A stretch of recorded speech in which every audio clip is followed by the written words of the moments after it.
Hello, welcome. In By Blood Alone, they introduced a partial piercing mechanic, so we're going to test this out using different designs, because the mechanic has 4 breakpoints, and we're going to demonstrate this against a template that has about 40-ish piercing. So at the top, we have a template that will get 100% pierced by the enemy, and as you can see, there's this little icon that says this division can deal 100% of their damage. There's no extra bonuses from that, but I'm not receiving any bonuses. And if you hover over here, you get the 4 brackets. Less than 50%, greater than 50%, but less than 75%, 75% but less than 100%, over 100%. So this is a very simple calculation. This is literally just their piercing divided by your armor. So if your armor is less than their piercing, they'll end up with over 100% pierced. What this means though is to get to 50% pierced, which is the old way it worked, you need greater than twice their piercing. So in the past where 46.3 armor was enough to get the 50% reduction in damage dealt to you, you now need 92. So let's keep working down this line because those guys are going to get 100% pierced. These guys are going to get pierced by about 80%. And that's going to show us this division can deal 80% of their damage because we're in the 75 to 100% range. This division has 54 armor, which is about 80%. One thing we can also see on the left here is in this tooltip it is saying we are only going to get a bonus against the enemy if they can't pierce any of our armor. If we are in the bottom bracket here of under 50% of our armor being pierced. So even though here it's 65%, so even though here we're in the 50 to 75% pierced bracket and the enemy is only dealing 65% damage, we're not dealing bonus damage. It's only until down here when we're at the less than 50% bracket that we're actually able to do bonus damage. So if we attack here and here, we should find that the bottom one here is doing damage much faster than the one up here. But after one full day, I'm not finding that to be the case. Down here we're at 30.8, up here we're at 32.0, and that's likely just a tactics difference. So there's no significant difference here. So let's see if we try the top and the bottom. This one's getting fully pierced, so there should be no bonus there. Let's just see if the tooltip is slightly inaccurate. So 37.5 here is their lowest org division, and here we're at 33.2. So we are actually seeing a benefit for the division that's not getting pierced, but this division, the one that's getting a little pierced, is getting basically the same bonus, even though the tooltip says it shouldn't.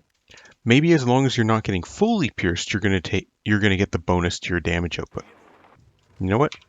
Why did I do this in breakpoints? I have enough divisions here. I can just do this all at the same time. Hold on. Let's redo this. We're going to attack across the board, and we're going to compare it after 2 days. Day 2.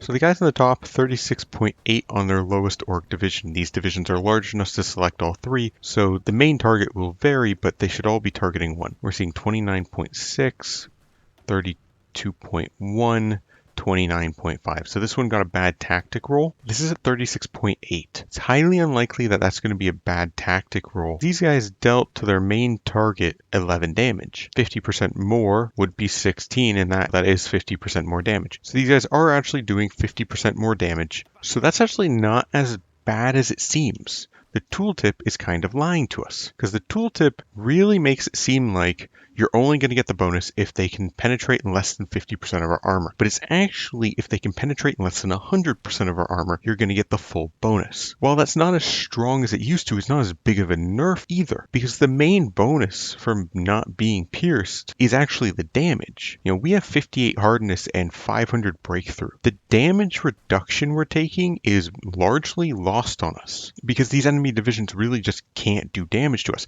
What we're really benefiting from, the 50% bonus to our damage output. Now that is at the end of the calculation, so it's not going to help us crit the enemy, but it will make those crits do more damage, which is quite nice. So if you can get armor for a relatively cheap amount, even just having a little bit of is still worth it just for that damage bonus. Against enemy tanks, you're kind of already expecting to get pierced, so that's not that big of a deal, but being able to clear out their infantry much sooner, even though you're still getting partially pierced, is quite the benefit. While I have you here, there is actually a second partial piercing mechanic. It's not a partial piercing mechanic, it's an overmatching mechanic. They introduced a similar system for Navy. So I'm just going to show you what they introduced for Navy. Basically, if you can pierce your enemy, you get bonus crit chance, which is nice. And it's using the same buckets as for light guns and as for heavy guns. And it makes heavier guns better than they used to be because crits are nice. They damage modules and they do extra damage, especially if you're getting to 200% pierced, which is really easy with heavy guns. Even though heavy guns have poor accuracy, if they hit, they have a massively increased chance of critting, which means you're much more likely to deal module damage to your enemy,